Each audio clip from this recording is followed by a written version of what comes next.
सोचा है कि यार जिस दिन लिस्टिंग डे होता है हम लोगों के इन्वेस्टमेंट बैंकर्स कैसे प्रिपेयर रहते हैं? आईपीओ अगर अचानक से बढ़ गया उस दिन, या फिर आईपीओ हम लोगों का अचानक से घट गया जो हम लोगों ने सोचा था, उसके लिए वो लोग कैसे प्रिपेयर रहते हैं, कैसे स्टेबलाइज करते हैं वो आईपीओ को आखिरकार।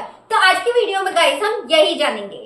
Hello guys, welcome back again to the day 10 of our equity research challenge. I know guys, थोड़ा सा हम लोग बीच में अपनी राह भटक गए थे, हम लोग थोड़ा सा डिविएट हो गए थे, but not any more. So without ado, let's get into the video.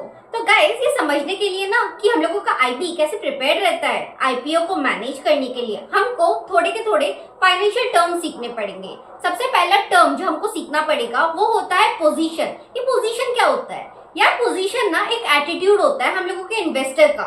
Is he short on it और is he long on it? कहने का मतलब क्या वो बुलिश है या फिर वो बियरिश है, उस चीज को हम कहते हैं पोजीशन। तो अब गाइस, दो टाइप की पोजीशंस होती हैं, एक होती है आपकी शॉर्ट पोजीशन, एक होती है आपकी लॉन्ग पोजीशन।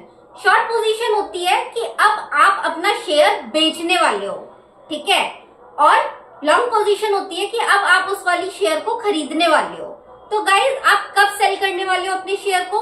जब आपको लग रहा है कि यार फ्यूचर में जाके ना इस वाले शेयर का प्राइस डिक्रीज होने वाला है, राइट? और आप कब बाई करोगे या फिर उसको होल्ड करना चाहोगे? आपको लगेगा कि यार फ्यूचर में भी इंक्रीज होगा, मेरे को अच्छे खासे रिटर्न्स देगा, राइट? तो इसी चीज को हम कहते हैं गाइस पोजीशंस। अभी एक और टर्म हमको समझना पड़ेगा कि स्क्वायर ऑफ क्या होता है। क्या स्क्वायर ऑफ का कहने का मतलब पता है क्या होता है? आपने किसी एक शेयर के ऊपर आपने पहले लॉन्ग पोजीशन रखी, फिर सेम शेयर को आप वापस सेल कर देते हो, तो आपकी नेट ऑफ पोजीशन तो स्क्वायर ऑफ हो गई, आप कुछ भी होल्ड नहीं कर रहे अब, राइट? तो इसी चीज को हम कहते हैं स्क्वायर ऑफ। तो हो सकता है कि आपने पहले शॉर्ट किया हो किसी पोजीशन को, फिर आप लॉन्ग जा रहे हो उस चीज के ऊपर, ठीक है, तो उसी चीज को हम कहते हैं स्क्वायरिंग ऑफ। तो चलो गाइस, इसको एक एग्जांपल के थ्रू समझते हैं। लेट्स से हम लोगों के इन्वेस्टमेंट बैंकर ने एक ऑफर निकाला है, ठीक है, और उस ऑफर के अंदर आईपीओ का जो हमारा साइज है वो है 1 मिलियन शेयर्स, ठीक है। ऑफर प्राइस, जिस प्राइस पे हम लोगों की कंपनी और इन्वेस्टमेंट बैंक ऑफर कर रहे हैं इसको, वो है $100, ठीक है।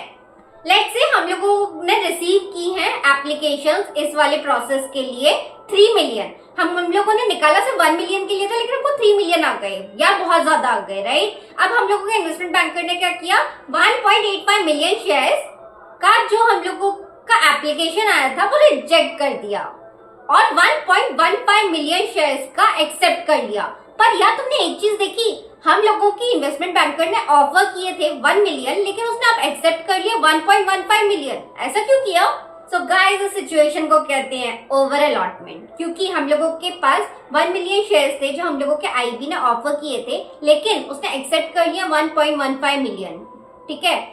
तो अब हम लोगों की जो 1.15 कहने का मतलब जो 0.15 है, अब उसका क्या करना है? हम लोगों के इन्वेस्टमेंट बैंकर ने कौन कौन से स्टेप्स लिए हैं? देखो, सबसे पहले तो उसने जिस भी कंपनी के लिए ये आईपीओ निकाला होगा, उन लोगों ने 1 मिलियन शेयर्स उस कंपनी से खरीदे होंगे, राइट? कितने? 1 मिलियन शेयर्स, ठीक है। अब एक्सेप्ट किए 1.15 मिलियन शेयर्स, और डिफरेंस आता है हम लोगों का 0.15 मिलियन शेयर्स का। अब वो 0.15 मिलियन शेयर्स का आखिर क्या होने वाला है? इस सिचुएशन को ही हम कहते हैं ओवर अलॉटमेंट। और अब हम लोगों को जानना पड़ेगा कि हमारी इन्वेस्टमेंट बैंक ने ऐसा क्यों किया, और ये सब चीजें लीड करके हमको किस चीज में लेके जा रहे हैं। यार, ये सारी चीजें हम लोग कर रहे हैं तो हम लोग एक शॉर्ट पोजीशन की तरफ जा रहे हैं। अब एक वैलिड क्वेश्चन क्या आता है कि यार शॉर्ट पोजीशन क्या होती है? कि हम लोग किसी भी चीज को सेल कर रहे हैं और वो बहुत शॉर्ट टर्म होराइजन के लिए होती है, और उससे मैं प्रॉफिट करना चाहती हूँ, और मैं एक्सपेक्ट कर रही हूँ कि प्राइसेस हम लोगों के कम होने वाले हैं, तभी मैं कोई भी चीज को सेल कर रही होती हूँ, ठीक है। अभी तक हमने ये सब जाना था। अब हम लोगों के इन्वेस्टमेंट बैंकर ने आखिर ऐसा क्यों किया? और हमारी इन्वेस्टमेंट बैंकर तो खुद चाहती है कि आईपीओ अच्छे से लगे, जिस कंपनी के लिए भी वो काम कर रही है, और उसको अच्छे से आईपीओ करके दे, तो ऐसा क्यों? तो चलो समझने की कोशिश करते हैं। तो ये समझने के लिए हमको सबसे पहले ये समझना पड़ेगा कि सक्सेसफुल आईपीओ आखिर होता क्या है। गाइस, सक्सेसफुल आईपीओ वो होता है जहाँ पे हम लोगों का इन्वेस्टर जो है खुश हो जाए कि उसको थोड़ा सा बेनिफिट हो रहा है वो वाला आईपीओ लेने से। लेट्स से ऑफर प्राइस 100 है, तो यार वो 100 की जगह एटलीस्ट 105, 108 ऐसा हो जाए लिस्टिंग डे तक, तो हम लोगों का इन्वेस्टर बहुत ज्यादा खुश हो जाएगा, ठीक है। तो ऐसे वाली सिचुएशन में हम लोग कह सकते हैं कि हम लोगों का सक्सेसफुल आईपीओ लगा है, according to investment banker. And according to investment banker अगर आपका शेयर प्राइस 100 रुपीज से 120 चला जाता है तो ये एक आइडियल सिनेरियो नहीं होती है इन्वेस्टमेंट बैंकर के लिए। They are someone who doesn't like this situation. Similarly अगर आपका स्टॉक प्राइस बहुत अचानक से नीचे भी चला जाता है, this is a scenario which they won't like. उनका एक रेंज होता है 5 to 10% का, उसी के बीच में वो चाहते हैं कि स्टॉक का मूवमेंट हो। उससे ज्यादा भी अगर होता है ना तो इन्वेस्टमेंट बैंकर को बहुत दिक्कत हो जाती है, इसलिए तो स्टेबलाइज करने की कोशिश कर रहे हैं। ये जो मैंने अभी ओवर अलॉटमेंट के भी बारे में आपको बताया ना, इंटेंशन हम लोगों के इन्वेस्टमेंट बैंकर का यही होता है कि वो स्टेबलाइज कर पाए, इसलिए वो ये वाली सिचुएशन लाता है। बट हम इसको थोड़ा और डिटेल में अभी समझने की कोशिश करते हैं। तो चलो अब लिस्टिंग डे की तरफ चलते हैं। अब देखते हैं कि लिस्टिंग डे पे आपका जो आईपीओ है वो बढ़ गया या घट गया, और अगर बढ़ गया तो हमारे इन्वेस्टमेंट बैंकर ने क्या किया, घट गया तो क्या किया, लेट्स सी। तो चलो लेट्स से हम लोगों का लिस्टिंग वाले दिन आईपीओ का प्राइस फॉल कर जाता है। ये एक बहुत ज्यादा गंदा सिनेरियो होगा हम लोगों के इन्वेस्टर्स के लिए, क्योंकि यार आप एक्सपेक्ट करते हो कि मैंने जो पैसे लगाए हैं वो बढ़े, राइट? ऐसा कोई नहीं चाहेगा कि मैंने जो पैसे लगाए हैं वो घट जाएं। अगर लिस्टिंग डे पे ही उस बेचारे इन्वेस्टर को लॉस होता है तो वो बेचारे के लिए थोड़ी सिचुएशन खराब हो जाती है। बट ऐसी सिचुएशन में हमारा इन्वेस्टमेंट बैंकर पता है क्या करेगा, हम लोगों का इन्वेस्टमेंट बैंकर बाई करेगा शेयर्स। बाई का मतलब लॉन्ग पोजीशन लेगा। अब आप मेरे से पूछोगे लॉन्ग पोजीशन क्यों लेगा? सीधी बात है यार, याद करो हम लोगों के पास जो 0.15 मिलियन शेयर्स एक्स्ट्रा थे, अब उसका क्या करने वाला है हम लोगों का इन्वेस्टमेंट बैंकर? उसमें वो शॉर्ट पोजीशन रख रहा था, अब इधर उसको स्क्वायर ऑफ करने के लिए वो लॉन्ग पोजीशन करेगा। तो हमारा जब आईपीओ में प्राइस डाउन जा रहा है, स्क्वायर ऑफ करने के लिए बाई किया जाएगा, ठीक है? हम लोगों का स्टॉक प्राइस गिर क्यों रहा होगा? ऑब्वियसली यार सप्लाई हम लोगों की ज्यादा हो रही थी शेयर की, लेकिन डिमांड कम हो रही थी। तो जिसको भी प्रॉफिट करना होगा वो प्रॉफिट करके अब निकलना चाह रहा है, राइट? तो ये वाली सिचुएशन की वजह से ऐसा हुआ होगा।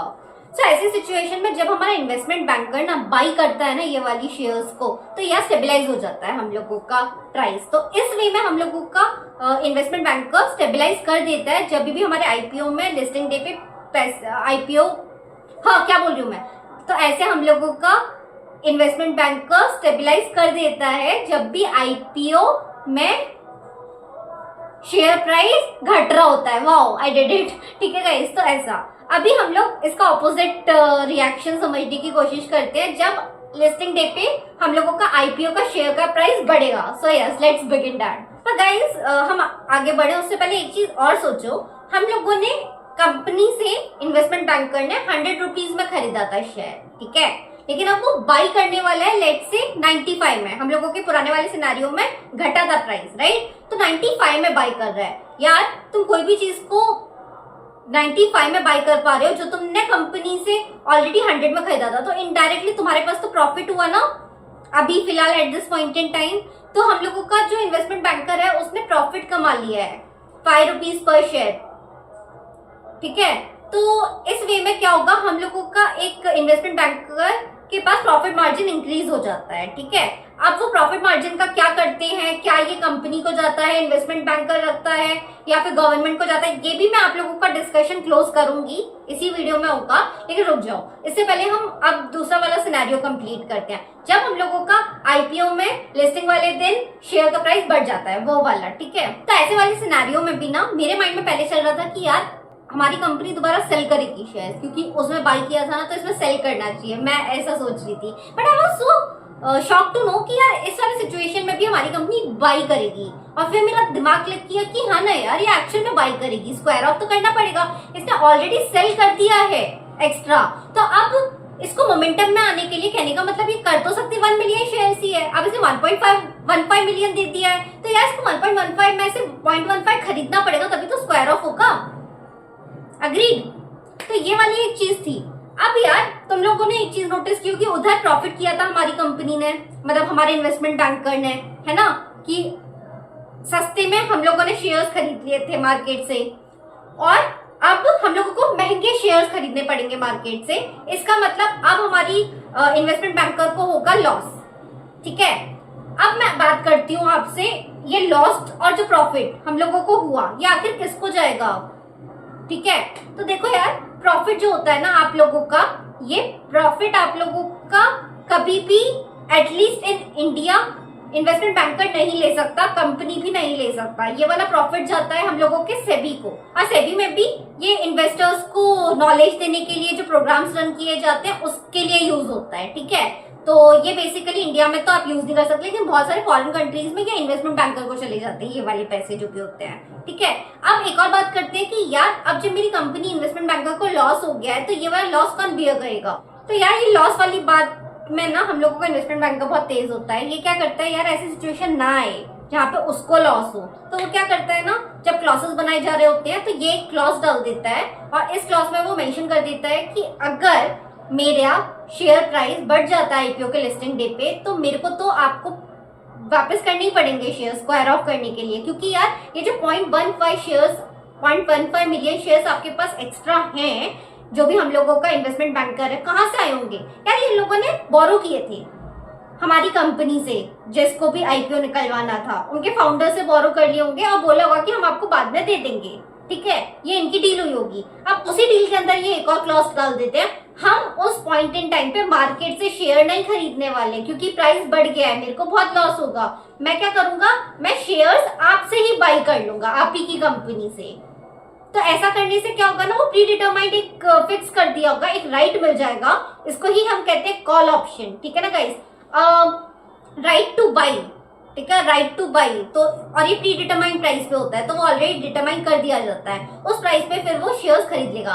तो गाइस इस चीज को बहुत ज्यादा ना कंफ्यूज होके मत समझो, मैंने बहुत कंफ्यूज होके समझा है। आप बस इतना याद रखो कि यार देखो, हम लोगों की इन्वेस्टमेंट बैंक बहुत चालू आइटम होती है, सबसे पहले ये याद रखना, वो कभी भी लॉस नहीं कर सकती, मतलब ट्राई करती है कि खुद लॉस में ना आए, क्योंकि यार वो प्रॉफिट करने के लिए बैठी है इधर, थोड़ा सा मार्जिन लेने के लिए बैठी है, इन्वेस्टर्स ये सब को डील करने के बाद थोड़ा पैसा कमाने के लिए बैठी है, तो वो ट्राई करेगी कि वो लॉस में ना आए कभी भी। तो ये जो 0.15 मिलियन शेयर्स का पूरा झमेला है ना, वो उसने बनाया ही इसलिए कि उसको लॉस ना हो इनडायरेक्टली, ठीक है। तो कुछ नहीं, उसने क्या किया है, 0.15 मिलियन शेयर ज्यादा मार्केट में डाला है, और जैसे ही उसको लगेगा कि यार चीजें उसके हिसाब से नहीं चल रही तो वो बाई कर लेगा, और फिर पूरा का पूरा गेम अपने हिसाब से स्टेबलाइज करने की कोशिश करेगा। That is the only reason ये ओवर अलॉटमेंट ये वाली चीज हो पाई थी, ठीक है गाइस।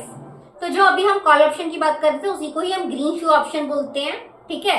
तो बेसिकली जब भी हमारा प्राइस बढ़ जाता है लिस्टिंग डे पे आईपीओ में, तो हम लोग ग्रीन शू ऑप्शन भी रहता है हमारे इन्वेस्टमेंट बैंकर के पास कि वो कभी भी लॉस में ना आए, ट्राई करता है वो लॉस में ना आए। सो गाइस देखा आपने 0.15 मिलियन शेयर्स का झमेला, और जिसके वजह से हमारा पूरा का पूरा स्टेबलाइज हो गया प्रोसेस, राइट। इसी चीज को कहते हैं हम stabilization of the equity markets on the listing day IPO.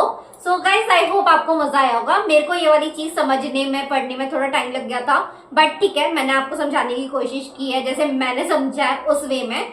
So yes guys, I hope this was useful. आप जल्दी से जल्दी ये वाली वीडियो को शेयर कर दो अपने फ्रेंड के साथ जो इन्वेस्टमेंट बैंकिंग में इक्विटी रिसर्च एनालिस्ट बनना चाहता है। एंड अगर ये वीडियो अच्छी लगी हो तो अभी के अभी लाइक कर दो। और गाइज मैं जल्दी से जल्दी इन्वेस्टमेंट बैंकिंग वाला पार्ट जल्दी से जल्दी खत्म करने की कोशिश करती हूँ, क्योंकि हमने इक्विटी खत्म कर दिया, अब हम डेट मार्केट शुरू करने वाले हैं। और डेट मार्केट्स के अंदर सिर्फ आप बॉन्ड्स सोचते हो ना, तो बहुत ज्यादा गलत हो।